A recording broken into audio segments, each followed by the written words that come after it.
La guerre est devenue à l'intérieur du pouvoir. Et on se rend compte qu'elle est plus violente, elle est plus sanglante.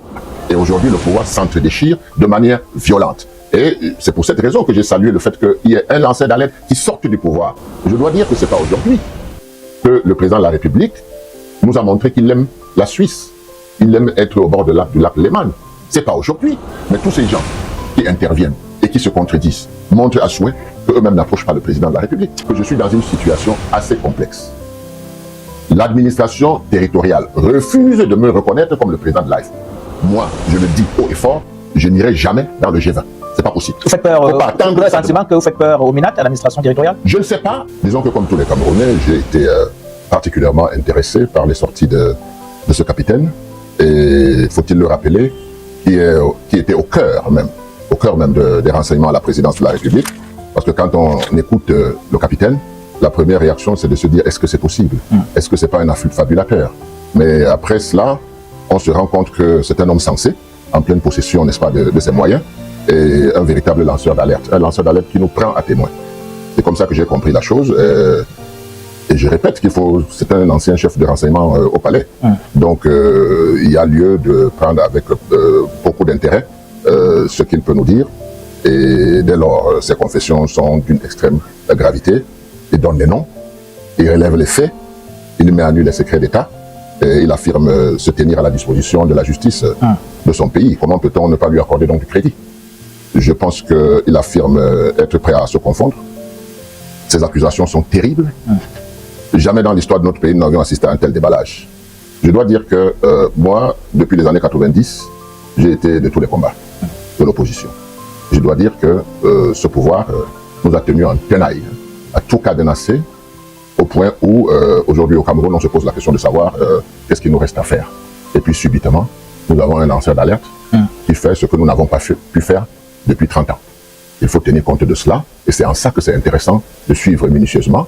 Personne n'est Dieu, personne ne peut avoir à ne pas se tromper sur un ou deux points, mais ce qu'on constate, c'est qu'il y a beaucoup de choses et beaucoup d'éléments qu'il faut pouvoir exploiter, ouvrir les yeux des Camerounais pour savoir comment ils sont gouvernés, puisque la méthode qu'on a toujours utilisée, ce n'est pas la transparence.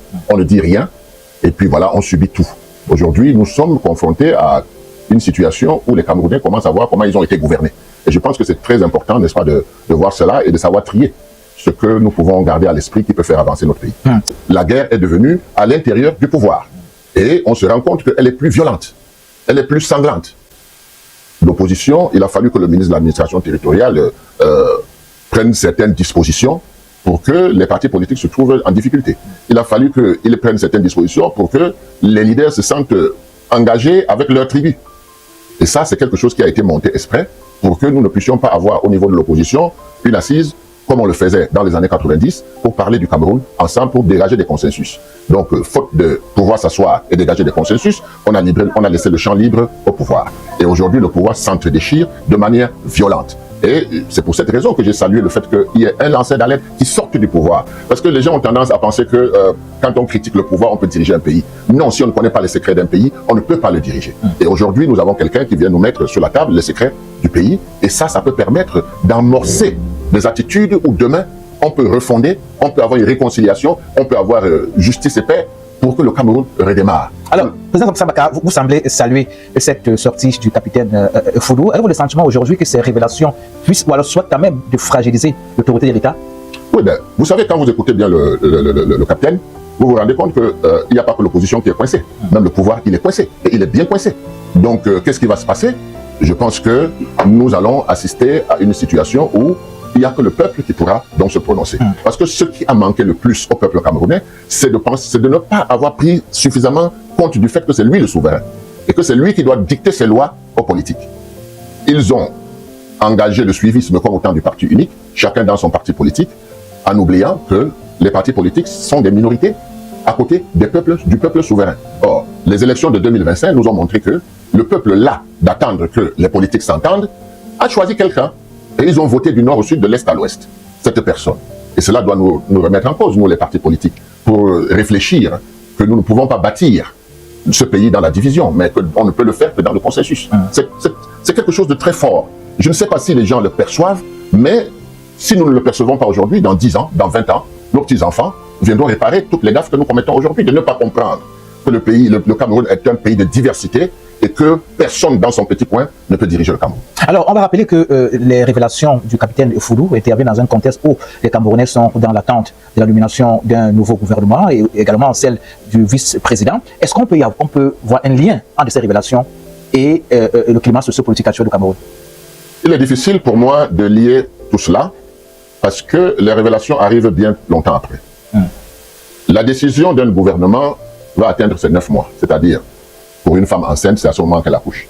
Et vous savez que si la femme n'accouche pas, on lui fait une césarienne. Si on ne lui fait pas une césarienne, ça devient des problèmes. Parce que l'enfant ne doit pas faire plus de 9 mois dans le ventre. Or, le gouvernement qu'on attend depuis bientôt 9 mois, n'est-ce pas, n'est pas encore accouché. Et vous savez qu'à la suite de cela, il n'y a pas eu que la vice-présidence, il y a eu un chamboulement de l'Assemblée nationale et du Sénat où on a changé les présidents. Ensuite, on leur a fait voter une loi qui permettait au président de la République de nommer un vice-président en pleine démocratie. Quand lui-même a dit qu'il n'a pas de successeur constitutionnel, la démocratie l'interdit. C'est pour cette raison que les Camerounais ne comprennent pas ce qui se passe aujourd'hui. Parce qu'on dit une chose et son contraire. Quand vous regardez ce que le président a dit en décembre, dans quelques jours, il y aura un gouvernement, et que 9 mois après, il n'en est rien. Il n'en est rien, alors vous vous posez des questions. Il l'a dit et il n'y en a pas. C'est pour cette raison encore que la nomination des généraux et autres a suscité énormément de questions. Comment un chef de l'État peut dire je nomme un gouvernement, il ne le fait pas, mais on se rend compte que même les hautes instructions n'existent plus, mais on nous dit qu'il a nommé des généraux. Est-ce que c'était la priorité? Il y a lieu de se poser cette question, parce que si lui-même, le 31 décembre, a parlé d'un nouveau gouvernement, a parlé des jeunes, a parlé des femmes, c'était donc son programme là-bas. Mais d'où vient-il que des mois après, nous soyons, au lieu de nommer le gouvernement, on est en train de nommer des généraux? Qu'est-ce que ça cache? Qu'est-ce que ça représente? Et est-ce que c'est le président de la République qui l'a fait sans l'avoir annoncé? Donc nous sommes dans un pays où on annonce, on ne fait pas, et on fait sans avoir annoncé. Alors pour sortir de cette actualité autour des révélations du capitaine Foulou, un séisme au sein de l'appareil de l'État est-il imminent? Je pense que, sauf à penser que il y a une insensibilité légendaire dans ceux qui nous gouvernent, mais ça ébranle le commun des Camerounais, ça ébranle ceux qui sont au pouvoir, au point où certains disent qu'ils croisent les doigts pour que leur nom ne sorte pas. Donc en réalité, je pense que quand quelqu'un qui sort du pouvoir et qui était au cœur du pouvoir, au cœur des renseignements, nous sort ce qu'il a sorti, la première chose qu'on devrait attendre, c'est que le gouvernement puisse s'expliquer. Mais vous voyez qu'il y a un mutisme total. Parmi les gens qui ont pu sortir, il n'y avait que le colonel Badiek. Et vous voyez qu'il ne fait pas partie de ce gouvernement. Et ce qui nous intéresse, ce n'est pas les affaires de mœurs. Vous comprenez? Ce qui nous intéresse, c'est d'abord comment est-ce que nous sommes dirigés. Donc là-dessus, il est très important qu'on ait un regard, n'est-ce pas, attentif, pour que demain nous puissions sortir des solutions. Et moi, je ne doute pas un seul instant que celui qui ne comprendra pas que la situation du Cameroun demande une refondation.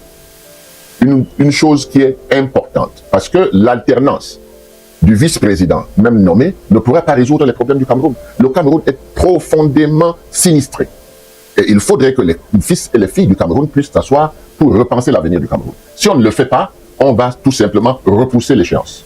Parce que nos enfants viendront, nos petits-enfants verront que nous n'avons rien fait, nous n'avons fait qu'abîmer le pays, et ils s'asseyeront, comme je le demande aujourd'hui, que nous nous asseyons pour une transition refondatrice. C'est celle-là qui va sauver le Cameroun. C'est celle-là qui va sauver les partis politiques. Parce que les partis politiques qui veulent prendre le pouvoir aujourd'hui, ils vont tricher. Mais comment vont-ils faire pour gérer?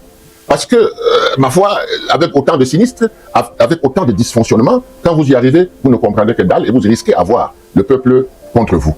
Donc il vaut mieux d'abord refonder, ensuite donc mettre en place des mécanismes de démocratie consensuelle qui vont permettre que les partis politiques puissent s'exprimer valablement et que les partis politiques puissent jouer leur rôle. Je crois que c'est primordial. Si on ne le comprend pas aujourd'hui, on repousse tout simplement l'échéance. Alors, président Sambaka, intéressons-nous à présent à une autre actualité. Le président Paul Biya, on le sait tous, ça fait déjà plus de 60 jours qu'il est hors du pays. En tant qu'homme politique, acteur majeur de l'opposition camerounaise, que vous inspire cette absence? Est-ce que cela pose un problème de gouvernance? Je pense que le problème de gouvernance ne devrait pas se poser si le président de la République avait accepté de partager le pouvoir. S'il avait accepté de créer des mécanismes de décentralisation, vraiment de la vraie décentralisation, afin que les régions puissent fonctionner et que le pouvoir central soit là pour réguler. Si ça avait été fait ainsi, on ne sentirait pas la présence du président nécessaire. Mais aujourd'hui, on nous parle de 60 jours et plus. Je dois dire que ce n'est pas aujourd'hui que le président de la République nous a montré qu'il aime la Suisse. Il aime être au bord du lac Léman. Ce n'est pas aujourd'hui, c'est depuis longtemps. Mais c'est le blocage institutionnel et le blocage que nous connaissons dans notre pays et la mauvaise gouvernance et la souffrance des populations qui amène à se dire, mais où est-il donc celui qui est supposé avoir été élu il y a 9 mois? Qu'est-ce qu'il a fait? Qu'est-ce que son pouvoir a fait? Qu'est-ce que son gouvernement a fait depuis ce temps-là? Si c'est le statu quo, alors ça veut dire qu'il n'y avait pas de programme. Le seul programme, c'était de rester au pouvoir. C'est ce que ça veut dire. Mais s'il y avait un programme, alors à ce moment-là, on verrait les chantiers et autres. Aujourd'hui, tous les Camerounais se plaignent. Du nord au sud, de l'est à l'ouest. Ça ne va pas. Donc, la présence du président de la République au Cameroun, on ne l'a pas souvent vu sur le terrain. Donc, ça n'a jamais choqué personne. Le simple fait qu'il soit parti là où il aime être ne devrait pas nous choquer. Parce que ce sont des vieilles habitudes. Peut-être qu'aujourd'hui, le séjour n'est plus court, il est long. Ça, c'est la polémique qu'on peut soulever pour ce problème. Mais il pouvait partir, revenir, repartir, comme il a l'habitude de faire. Alors, le gouvernement affirme que le président de la République va rentrer très bientôt. Face au silence et aux interrogations de l'opinion, cette communication, président Sidi Sambaka, vous paraît-elle suffisante? Le Cameroun n'a-t-il pas besoin davantage de transparence sur le fonctionnement du pouvoir? Mais alors, ça nous montre tout simplement que dans notre mode de gouvernance, le peuple ne compte pas. Parce que d'un, on ne lui donne pas des explications, on dit court séjour, terminé. Alors quand le peuple commence à s'inquiéter, on dit ben non, c'est court séjour, il n'est pas malade, il n'est pas ceci, il n'est pas cela, on s'arrête là. On n'explique pas. Et puis qui peut mieux expliquer que le président de la République lui-même? En communiquant par exemple aux Camerounais. Mais ça aussi, c'est trop demandé, parce que nous savons qu'il n'aime pas communiquer. Vous voyez dans quel dilemme on se trouve, hein? Dans quelle trappe on se retrouve véritablement coincé. Et maintenant, à force d'être coincé, le Cameroun aujourd'hui ne peut plus bouger d'un pas parce que tout est cadenassé, tout est coincé. On aurait souhaité que le président de la République, n'est-ce pas, parle, parce que c'est le peuple qui l'a élu. Donc, si le peuple s'inquiète, il a le devoir de dire ne vous inquiétez pas. Mais tous ces gens qui interviennent et qui se contredisent montrent à souhait qu'eux-mêmes n'approchent pas le président de la République. Alors, de votre posture d'homme politique, de l'opposition, je le redis encore, vous êtes une figure majeure de l'opposition camerounaise. Cette absence très prolongée du chef de l'État peut-elle avoir un impact sur les institutions du Cameroun? Est-ce que son absence freine le fonctionnement de la République, d'après vous? Oui, le fonctionnement de la République... Quels sont les indicateurs sur lesquels vous appuyez? Non, il faut déjà avouer qu'on n'allait pas vite. Hein. On n'allait pas vite. Moi, je suis d'une femme. Hein. C'est maintenant que la route a rejoint entre le Douala et Yabassi. Hein. C'est maintenant, ça fait 10 ans qu'on attend. C'est maintenant que ça arrive, donc tout arrive lentement avec un surcroît d'investissement. Donc l'impact est certain. Parce que ce qui se dit, c'est que le président tantôt est malade, tantôt il est mort, tantôt il se repose, tantôt il travaille. Vous voyez, donc tout ça est de nature à embrouiller les choses. Et si vous avez bien remarqué, depuis un certain temps, nous n'avons plus les hautes instructions. Et si on avait les hautes instructions, on pourrait donc comprendre que le président qui est absent, n'est-ce pas, à donner des hautes instructions. Mais quand le président est sur place, il donne les hautes instructions. Vous pouvez comprendre quelque chose là-dedans. Vous êtes là, vous donnez les hautes instructions. Quand vous n'êtes pas là, vous ne donnez plus les hautes instructions. C'est tout à fait normal que les gens s'interrogent. C'est tout à fait normal. Et ça ne marche pas. Si vous voulez savoir si ça a un impact sévère sur la vie des Camerounais. Les Camerounais se posent aujourd'hui la question de savoir, est-ce que nous allons avoir nos salaires? Est-ce que nous pourrons payer l'école de nos enfants? Est-ce que nous pourrons partir de Douala au village en toute sérénité, sans route, etc., etc. Toutes ces questions-là se posent. Donc vous voyez que nous sommes dans une impasse. Nous sommes dans une situation où on ne sait pas de quoi est fait demain. Parce que le vice-président, on s'est dépêché de voter à l'Assemblée nationale. Mais il n'est pas là. Il n'y a pas de vice-président, même si c'est illégitime. Vous comprenez? Mais il n'est pas là. Que je suis dans une situation assez complexe. L'administration territoriale refuse de me reconnaître comme le président de l'AFP. Mais l'AFP ne peut pas disparaître. L'AFP, c'est l'un des premiers partis. Beaucoup de gens sont partis de là. Mais c'est l'un des premiers partis. Et l'AFP est implanté dans les 10 régions du pays. C'est la raison pour laquelle j'ai décentralisé, complètement décentralisé au niveau des communes, en disant, arrangez-vous avec les populations. Moi, chaque acte que je prendrai sera contesté par le ministre de l'administration territoriale. Puisque j'ai fait un recours, j'ai envoyé tous les documents avec les huissiers qui étaient là le jour où la convention s'est tenue et où j'ai été élu avec mon bureau. J'ai envoyé tout. Je n'ai jamais eu de réponse. J'ai fait un recours, j'ai pas de réponse. Donc, en fait, moi, je le dis haut et fort, je n'irai jamais dans le G20. C'est pas possible. Vous faites peur, vous avez le sentiment que vous faites peur au MINAT, à l'administration territoriale? Je ne sais pas. Je ne trimballe pas comme certains leaders, des millions de Camerounais derrière moi. Mais je pense que depuis que le premier jour où j'ai commencé à faire la politique au Cameroun, je suis resté cohérent jusqu'à aujourd'hui. je ne recule pas, je reste avec mes idées, je reste avec ma façon de faire. Il est hors de question que le jour, je sois avec l'opposition et la nuit avec le pouvoir. Ça, ce n'est pas possible. Je n'ai pas eu cette éducation de mon père, je n'ai pas eu cette éducation de M. Adamou Dambuya qui m'a tenu la main et qui m'a appris la politique. Je n'ai pas eu cela. Donc, je ne peux qu'encourager et travailler avec l'AFP pour que l'AFP mutualise. Que l'AFP mutualise dans les communes. Que l'AFP mutualise quand il s'agit des élections législatives. Mais je suis conscient du fait que toutes les barrières qu'on m'a mises ne peuvent pas empêcher que les idées que j'ai puissent être véhiculées. Donc, je travaille sur la base des idées avec beaucoup de difficultés parce que le gouverneur du littoral, le préfet, tous ne m'invitent plus aux cérémonies. Vous voyez, parce qu'ils ont reçu des consignes. Mais ça n'empêche que je reste l'homme politique que j'ai été, sur la base des idées et sur la base d'une organisation, ouvrir des possibilités pour qu'il y ait un changement demain. C'est ça ma réflexion de tous les jours, dans la paix et dans la refondation. Parce que si nous ne refondons pas, alors le Cameroun ne changera pas. Parce que celui qui viendra prendre la place de Biya, s'il ne fait pas comme lui, il fera pire que lui. Et s'il ne fait pas pire que lui, il n'aura pas le soutien des gens qui sont dans l'administration et autres. Il faut donc changer de paradigme. Vous avez vu mon dernier livre, il faut changer de paradigme. Il faut voir le Cameroun autrement. Il faut le voir dans une refondation où les intelligences des Camerounais, où l'histoire du Cameroun va être réécrite et on aura la vraie histoire et elle sera une histoire de gloire. Parce que les Camerounais, depuis Douala Mangabel et autres, c'est des gens qui se sont donnés, pas pour leur ethnie, mais pour le pays. C'est du patriotisme. Donc moi, je pense que, toute chose dite, l'AFP, je pense que l'AFP a eu la chance de m'avoir. Parce que l'AFP ne se compromet pas, elle ne se compromettra pas, l'AFP sera dans la dynamique, n'est-ce pas, de se mettre avec d'autres pour pouvoir, n'est-ce pas, conquérir le pouvoir. Vous savez très bien que je n'ai jamais été candidat aux élections présidentielles. Moi, je pense qu'il faut beaucoup d'altruisme en politique aujourd'hui parce que le Cameroun a touché le fond et on est en train de creuser. Nous abordons déjà les tréfonds. À ce moment-là, s'il n'y a pas des gens qui font la politique altruisme et qu'ils peuvent montrer la voie, c'est dommage. Moi, j'ai dit, aujourd'hui, la politique que je fais, je ne l'ai pas fait dans un intérêt égoïste, mais c'est dans l'intérêt général. Et je pense que les hommes politiques doivent s'inscrire comme cela.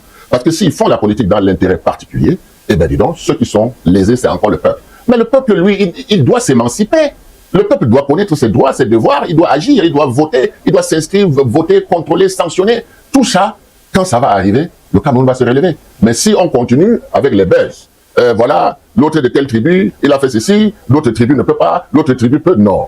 Nous avons combien de tribus au Cameroun pour que nous nous lancions dans ce genre de sport? Ça ne peut pas marcher. Nous avons des communes, mettons-nous ensemble, c'est-à-dire les choses communes. Nous ne pouvons pas parler de communes en termes de tribus. Non, nous ne sommes pas là au Cameroun. Il faut qu'on arrête de penser que le recensement du Cameroun se fera par les élections et pour connaître les différentes tribus que nous avons.